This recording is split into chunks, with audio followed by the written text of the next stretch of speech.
Hi, everybody, and welcome to the Dr. Psych Mom Show. Today, what we're going to talk about is whether you can change your attachment style.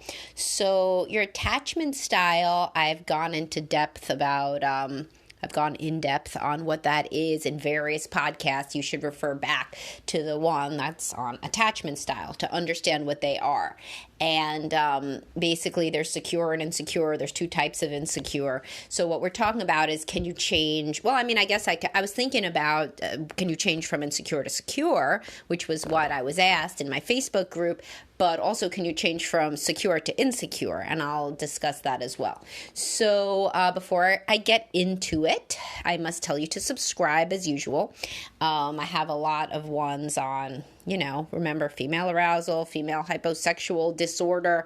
I have the all of the ones about relationships and attachment and women and, oral sex on women. I was going to get there eventually. That's the one everybody cares about. Anyway, so I have lots of those, and the most recent was on Mr. and Mrs. Just Not Feeling It, or the Divorced in Spirit, one of my couples you meet in counseling, aka a loveless marriage. And I talk about that in depth, and I'm going to go through all those couples in counseling eventually. So far, I've done 4 of them. I've done 3 in order, and then I did the lean-in wife and the CEO, and the underachieving husband. Anyway, so subscribe if you didn't, and please sign up for my Facebook group too, because you get a lot of interaction with me in there. And of course, follow me on TikTok, YouTube, Instagram, Facebook, everywhere. Okay, so what is the point of therapy? So if you're in therapy, what is the overarching point? I mean, some people have like a dog phobia or something like that, and that can be cured. Some people struggle with generalized anxiety. But for all the people that come in because their relationships are unsatisfying, it's really that you're trying to transform your attachment style. You're insecure and you're trying to change it into secure, so that instead of somebody who's either pushing people away or glomming onto them too closely that pushes them away, you are somebody who's secure within yourself and can give and receive love freely. And to be in an interdependent relationship, not a codependent relationship where you feel like you're going to die if you're not together, but an interdependent relationship where you are fine needing things from somebody and being needed. This is very, very hard to do if you were raised in a home where you didn't see a securely attached relationship between your parents. And it's hard if you experienced any childhood trauma or you're an adult child of a dysfunctional family and you were taught in myriad ways that people cannot be trusted. And sometimes people learn people cannot be trusted, so I'm going to be super independent and not need anyone. And sometimes people learn people can't be trusted, so therefore you got to watch them all the time like a hawk to make sure they don't leave you. And if you work on yourself in therapy frequently, the entire goal, which is not stated if people don't talk openly in therapy about attachment, but another way to conceptualize the goal of long-term insight-oriented psychotherapy is you are trying to grow more securely attached, and if you are single, you are trying to grow more securely attached as well, because there's always some people in your life, like your kids and, maybe your friends and whoever you may date in future. You want to be a good, loving, trustworthy, caring person. You don't want to be somebody who either shoves people away or who wants to merge with them so completely that they feel smothered. So how does this happen? Well, one thing that I certainly know about myself is the therapeutic relationship. So if you have a strong therapeutic alliance, which just means a bond with your therapist, then you can actually learn from this relationship kind of a little bit what it's like to be in a healthy relationship. And this is why a lot of guys pick a female therapist, either consciously or subconsciously, as they're trying to get better at talking to and understanding women. And I'll tell you, like if you're a man who never talked about like intimacy or emotions or anything like that before, and you spend every week talking to me about it for 45 minutes, I'll tell you, you get better. You get better at it. You learn to trust women more. I'm there for you, etc. And I'm like a normal human, not like some guys put women on pedestals or else hate women. You learn to kind of have a respectful, caring relationship with somebody. It's not completely bidirectional, obviously, in therapy, but this is what transference is. And I mentioned this a lot in the podcast, where you start to act with the person like how you act in general, which means that, like, if you're somebody who pushes people away, then you'll try to push away the therapist too. But over time, the therapist can get closer to you than probably anybody can. And then you learn that it's okay. And in fact, it's good. And in fact, look at how you feel better when you confide more and when the conversations go deeper, and that this person doesn't actually laugh at you or mock you. Instead, they like empathize with you and they get you, and they find you to be valuable and worthwhile and interesting. That can be very transformative in and of itself for people with deep childhood trauma, which is a majority of people who are insecurely attached. And again, trauma doesn't have to be being locked in the closet or beaten. It can be not getting your needs met. And read the book Running on Empty for more on emotional neglect. So therapy is a good way to work on growing more securely attached and to almost have this practice space on how to interact in a more reciprocal, healthy way with a person. What else? I always talk about reparenting. Within an intimate relationship, you can be reparented. If your partner loves you and is committed to you, then you can learn how to be, over time, in a trusting, loving relationship. Of course, the key problem here is that if you're insecurely attached, you probably picked somebody who's insecurely attached. I mean, almost definitely. Avoidant picks preoccupied picks avoidant. I've talked about this. Then there's the disorganized attachment style, and they can pick each other, or they can pick somebody who is preoccupied or avoidant. Again, if you don't know these terms, you got to go back to my attachment style podcast. But if you find somebody, for example, that you're always pursuing them and they're always distancing, it can be hard to feel reparented in a positive way. So that's where couples counseling comes in. It can help you both to grow more securely attached with each other by having difficult conversations that are about kind of deeper topics and more objective conversations than you usually have. So you could learn to kind of tell each other what's going on subconsciously and to give one another roadmaps to understanding your inner world so that you grow more recognizable and sympathetic to one another. And this is what couples counseling can help with. Now you say, all right, fine, plug for therapy here, plug for therapy there. Well, I mean, I'm a therapist, so I'm always going to say therapy is useful.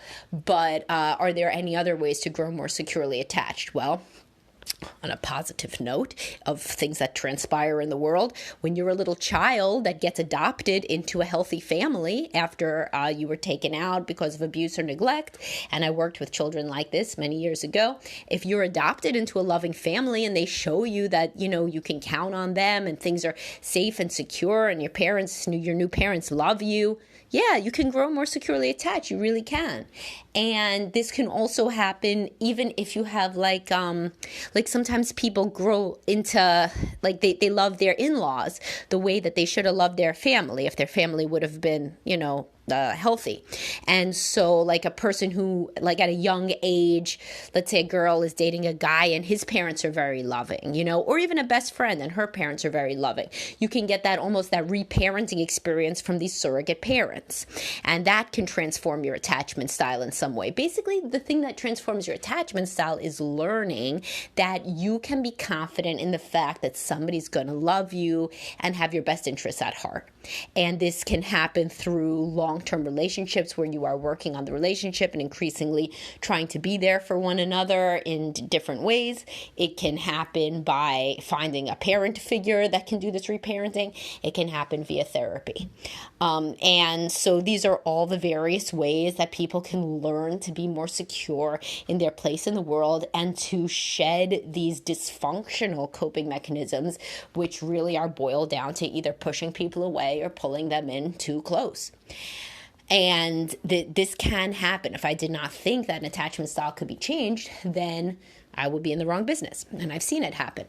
But the other question was, is this like being an alcoholic where you always have to be on the lookout for reverting to the old patterns? Yeah, definitely. I mean, with caveats, right? I mean, a 50-year-old woman who has been married for 30 years is not, and if it's mostly a healthy marriage, it doesn't matter if she had a traumatic childhood because she's going to be very different now, and she's going to have healed a great deal. I'm not saying it doesn't matter. It always certainly matters. She has certain triggers, but her attachment style to her husband may be secure. She trusts him, she loves him, and she no longer conflates him too much with her parents. But I bet in the first year of the marriage, it was pretty rocky. And there's a lot of people with long-term marriages that say that the beginning tendency, was to fight and to be volatile and all of these things. And over time, they grew together. So this definitely happens. And what that means is not only do your hormones change so that you don't feel like throwing fucking plates at the wall anymore. I mean, this is a real thing that, when people are young, the closer you are to teenage years where your hormones are all over the place, your young 20s, brains don't even stop developing till like 26. So the way that people act when they're in their young 20s is like crazy, sometimes they have like no impulse control. So that coupled with growing up in a difficult home will make you have these jealous fits and you have these crazy fights and you're crying and all this stuff. And then many years later, people don't even barely recognize what they were like when they were young. And they had this insecure attachment. They've worked on it over time. And also physiologically, they've changed a great deal. So that certainly does happen. But yes, the person who tended toward preoccupied, jealous volatility will always kind of, if they are triggered in some way, they may always react on the end of the spectrum of more preoccupied. And the avoidant person under stress will kind of withdraw and kind of push away from people. So you have to kind of be aware, but you really can get over and get through things and change on a deep level. This is true. I talk about this a lot with anxiety. People can cure their anxiety. They really can. They can cure OCD. They can cure anxiety, even borderline personality, which was always thought to not be amenable to change. DBT is very helpful with that. Really, I mean, as I talked about in some other podcasts, I feel like narcissistic personality disorder is now the one that said you can't change that, but that doesn't make any sense. We saw that you could change BPD, so why can't you change NPD? It doesn't make any sense. I'm sure that there are studies even happening right now that'll show the same types of stuff, that same type of change is amenable. And in my practice, I see people with narcissistic traits and the full NPD diagnosis grow and change as well, because they're people too. And any person that gets the kind of respectful, helpful, therapeutic attention is going to in some way evolve and mature. I mean, I've never really seen that there's no impact unless you're really with the wrong therapist or you're not ready to try to change. But people who are motivated to change, to improve their interpersonal issues that are in therapy, or honestly, if they are just doing like a shitload of introspection and reading and thinking and trying, sometimes they can approximate it themselves, but you could expedite it, of course, if you have an objective therapist working with you. But anyway, yeah, change is possible. I would really deeply be in the wrong field if I didn't believe that. And I've seen it happen. PTSD can be treated. Anxiety, depression. Certainly there are biological components of things, such as the biological correlates of depression, the ones that I talk about, the fatigue and the physical sorts of things, eating more, sleeping more, things like that. Those don't really, therapy does not address the sort of biological things, just like it can't really address ADHD. Your brain is just wired differently, but it can help with negative self-talk. It can help with suicidal thoughts, of I'm so worthless and I want to die. It can help with that stuff. And with ADHD, it can help with I'm such a loser. Why can't I ever get my shit together? It can make somebody want to, for example, get themselves onto a routine, which then would be helpful, because they start to think of themselves as more of a worthwhile person that has a possibility of improving and growing and changing in a positive way.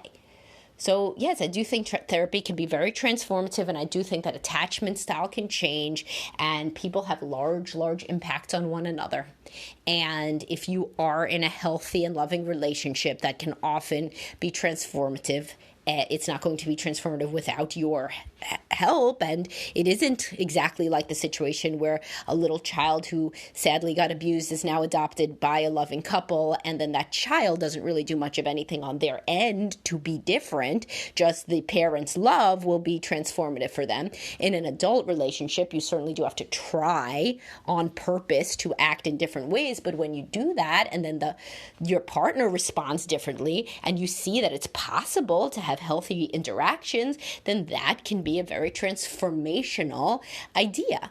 And can then start this virtuous cycle where you learn that if you act different, then people are nicer, and then you start being nicer back, and they're not nicer, and everybody's being nice and loving and respectful, and then the relationship transforms itself into a more securely attached one. All right, so I hope this was useful. Hopefully it addressed the question. And just to underscore it, I do think people could change their attachment style. I have seen it happen. And I will talk to y'all soon. Bye-bye.